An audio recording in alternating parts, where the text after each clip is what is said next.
Support comes from Gemma, architects, planners, and designers seeking to bring joy to their clients and communities. Details at gemastl.com.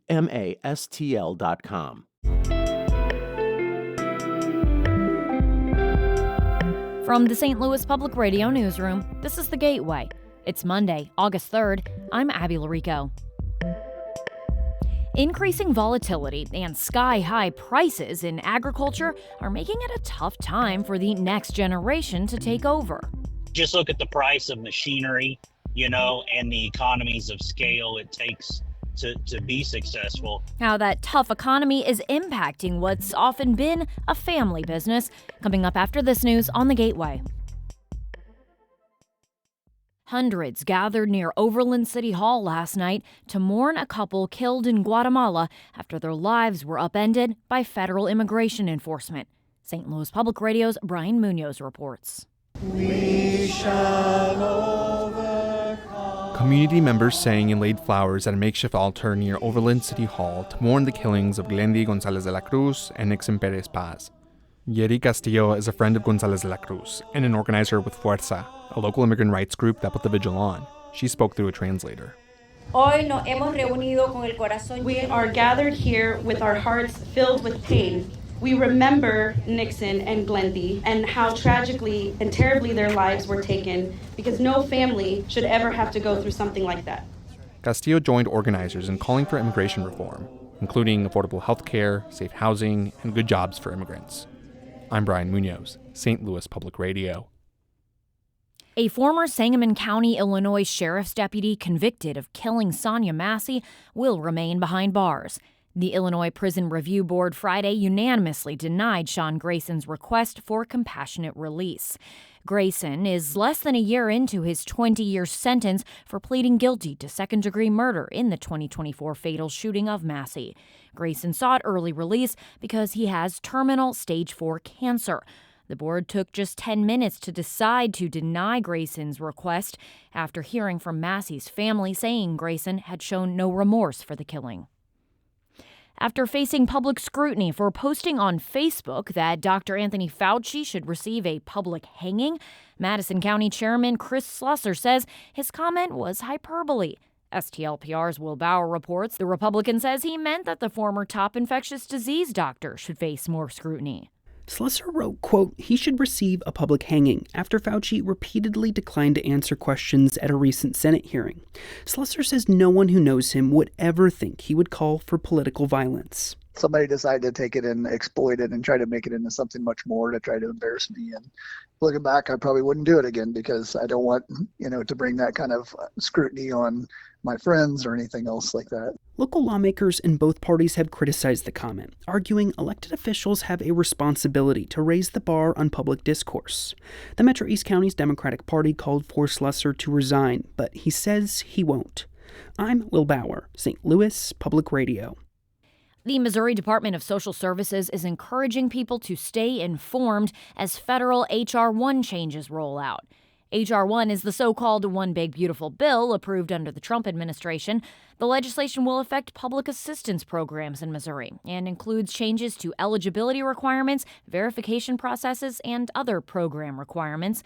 DSS Director Mandy Adams said in a statement that the organization has been working since the bill passed to understand the federal requirements and prepare for the changes ahead. She said as implementation continues, they want to offer, quote, one official source of truth. DSS plans to directly notify those who are affected and provide information about required actions. The department has also created a web page to keep Missourians informed. You can find it at mydss.mo.gov/HR1. A North St. Louis County food pantry needs to raise money for its continued operations, or it may have to downsize. As St. Louis Public Radio's Andrea Henderson reports, workers at St. Stephen's Food Pantry say rising food costs and unemployment are creating more food insecurity. Teresa Danley leads St. Stephen's Episcopal Church in Ferguson.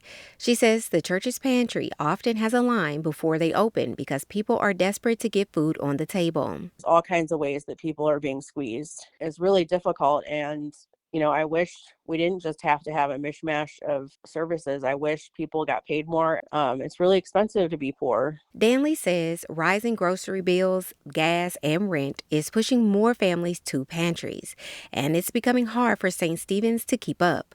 The pantry set up a GoFundMe to help feed more families, but if they don't reach their goal of $2,000, they may have to scale back. I'm Andrea Henderson, St. Louis Public Radio. Several restaurants with international flair opened their doors in the St. Louis region in the past month. Puff Pies added Chilean-style empanadas to Princeton Heights, and Malo brought upscale Mexican to the Grove. In Baldwin, Pana Coffee and Dessert Bar combines an old-world Greek feel with a contemporary coffee shop experience.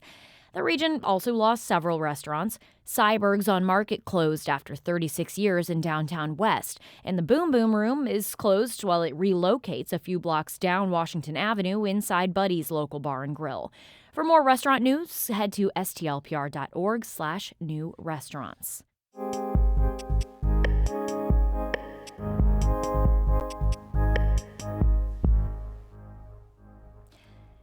In the U.S., farming is often a legacy business. One generation passes the farm to the next, but a difficult agricultural economy is making that transition harder.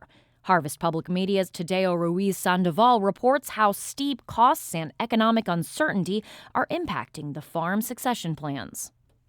See that? I'll put my shoes off here. Mike Langseth, a North Dakota farmer, is showing me around his home, which has stood for more than 100 years. His great-great-grandfather built the home, and his family has cared for it ever since. Every generation has had to do some sort of a fairly serious remodel and, make it theirs. His farming journey mirrors his family home, with each generation adding their touch. Langseth became the farm's owner 3 years ago after a long period of taking on more responsibility for its expenses. Every time it stepped up to a bigger percentage of the farm, it was always a little bit of a financial stretch to have that money to operate on a bigger scale. Same thing when it came time to start buying the machinery. All of a sudden, that felt like a stretch. It was like, whoa, okay, now I got to do that. And Langseth took over his farm at a tough moment for the ag economy.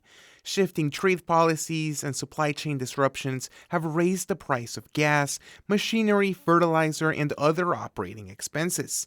Wesley Tucker, a farm and ranch transition specialist at the University of Missouri, says that's partly motivating more farmers to hand off ownership to the next generation. Still, it can be a hard industry to break into. In general, the amount of capital it takes to farm today, land is a big part of that. But just look at the price of machinery, and the economies of scale it takes to be successful. John Shoup is an attorney and director of the Indiana Agricultural Law Foundation. He says the challenging economic situation means younger farmers have to be increasingly nimble. The volatility has created more of a business-like approach to the farm. And Shoup says because these transitions are happening between family members, it's typically a very involved process, emotionally and financially. In West Minnesota, Andy Meyer is a few years away from taking over the family farm, which grows sugar beets, corn, soybeans, and more. To do so, he has to buy out his dad and uncle. And for that to happen, the farm has to do well. I don't have like a big savings account somewhere. It's all pretty much tied up in the business. So like the extra money that we make, if we have a good year, it just stays here and gets reinvested. And lately, good years have been hard to come by. For example, Meyer remembers when crop prices fell in 2018. A lot of people, even in his neighborhood, quit farming altogether. People my age, they had a college degree. Why am I out here working real hard and not gaining anything when I could just go to town and get a decent job at a bank or at a wherever, doing something much easier, much less stressful, and make a decent living for my family. For Meyer, it's rewarding to keep the farm going, taking crops from planting to harvest each year. But it's more than that. It isn't like the work of a day. It's the work of several years. decades, generations. It's a bittersweet time for his father, Rick Meyer, as he prepares to pass on the family farm. Even though he won't own it soon, he says he'll always worry about the farm's future. And the heritage, or whatever you want to call it, of 100 years, I don't want that to go away. Hopefully it makes 200 or whatever. And Rick Meyer says he'll be there to help his son Andy as he makes the farm his own. I'm Tadeo Ruiz Sandoval, Harvest Public Media. Harvest Public Media is a collaboration of public media newsrooms in the Midwest and Great Plains, including St. Louis Public Radio.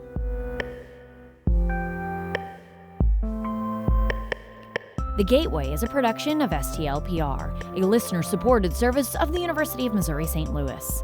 The music's by Ryan McNeely of Adult Fur. I'm Abby Larico, and from the St. Louis Public Radio newsroom, this has been The Gateway.